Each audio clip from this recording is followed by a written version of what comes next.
উত্তরবঙ্গই অবহেলিত।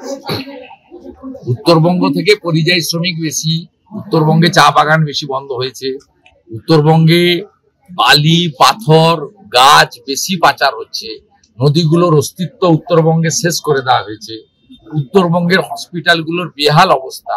মুখ্যমন্ত্রী কার্যত এখানে বেড়াতে আসেন। আমরা উত্তরবঙ্গের উন্নয়নে অগ্রাধিকার দেব।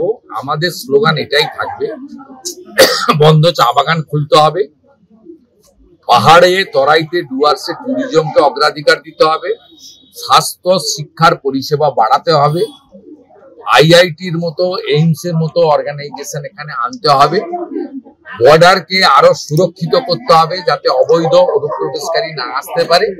আর ফাইনালি যে পরিযায়ী শ্রমিকরা এখান থেকে চলে গেছেন, মালদা, উত্তর দিনাজপুর, কোচবিহার থেকে শুরু করে সব জায়গায় হাতে কাজ, পেটে ভাত, মাথায় ছাদ, এটাই ভারতীয় জনতা পার্টির অঙ্গীকার। ও এমন কাজ করব যাতে উত্তরবঙ্গের মানুষ আগামী দিনে উত্তরবঙ্গকে আলাদা রাজ্য করা বা বিচ্ছিন্ন হওয়ার কথা না ভাবেন।